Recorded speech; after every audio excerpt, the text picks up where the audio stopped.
खतरे के बीच परीक्षा का भी टेंशन बच्चों के लिए सिरदर्द बन गया है।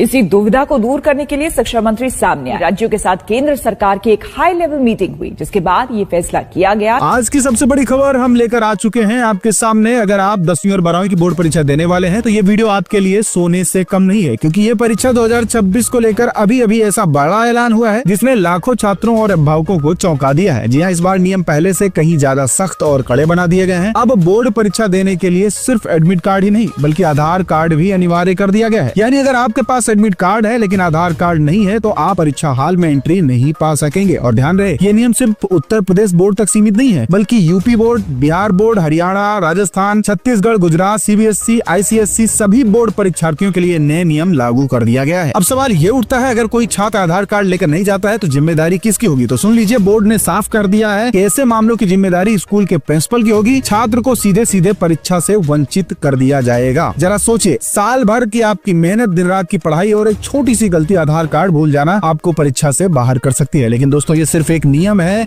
इस बार परीक्षा को नकल मुक्त और पूरी तरह पारदर्शी बनाने के लिए बोर्ड ने कई और सख्त कदम भी उठाए हैं। पहला नियम ये बताया गया है कि अब कोई भी छात्र जूते और मोजे पहनकर परीक्षा केंद्र में नहीं जा सकता। जी हाँ, आपको परीक्षा हॉल के बाहर जूते मोजे उतारने होंगे, क्योंकि कई बार आपत्तिजनक सामग्री छिपाकर अंदर ले जाई जाती है और ये पूरी तरीके से निषेध होगा। दूसरा नियम है आपकी किट, जिसमें पेन, पेंसिल, स्केल होते हैं। अब वो पूरी तरीके से ट्रांसपेरेंट होने चाहिए। अगर आपने प्रिंट वाली, रंगीन या किसी भी तरह की डिजाइन वाली किट ले ली है तो माफ कीजिए, वो आपको बाहर ही रखना पड़ेगा। तीसरा नियम यह है कि परीक्षा हॉल में सिर्फ और सिर्फ ये सामान ले जाने की अनुमति होगी जिनमें से ब्लैक पेन, ब्लैक और ब्लू स्केल और स्केल। इसके अलावा अलग कोई भी सामान ले जाने की अनुमति नहीं दी जाएगी। सोचिए दोस्तों, इस बार बोर्ड ने कितनी सख्ती दिखाई है, क्योंकि हर साल परीक्षा में नकल, गड़बड़ी और अनुशासनहीनता की खबरें आती थी, लेकिन इस बार बोर्ड चाहता है कि परीक्षा पूरी तरीके से निष्पक्ष और नकल मुक्त हो। इसलिए हर छात्र और छात्रा के लिए इन नियमों को जानना और उनका पालन करना बेहद जरूरी है, क्योंकि जरा सी लापरवाही आपको साल भर की मेहनत से वंचित कर सकती है। तो दोस्तों, अगर आप 10वीं या 12वीं की परीक्षा में शामिल होने वाले हैं तो अभी से तैयारी कर लीजिए। एडमिट कार्ड, आधार कार्ड, ट्रांसपेरेंट किट, ब्लैक और ब्लू पेन, बिना जूते मोजे, यानी इन 5 चीजों को आपको खासकर ध्यान रखना है, जिससे आपको एक एग्जाम के दौरान कोई दिक्कत नहीं होगी। तो ये थी बोर्ड परीक्षा 2026 से जुड़ी सबसे बड़ी और ताजा खबर। अगर आप या आपका दोस्त इस बोर्ड परीक्षा में शामिल होने जा रहे हैं तो इस वीडियो को जरूर शेयर कर दीजिए, ताकि हर छात्र तक यह जानकारी पहुंच सके और इस नए नियम की वजह से परीक्षा से कोई बाहर ना हो। और हाँ, अगर आप ऐसी महत्वपूर्ण और जरूरी अपडेट सबसे पहले पाना चाहते हैं तो चैनल को भी सब्सक्राइब करिए, वीडियो लाइक करिए और नोटिफिकेशन बेल दबाना बिल्कुल मत भूलिए। धन्यवाद।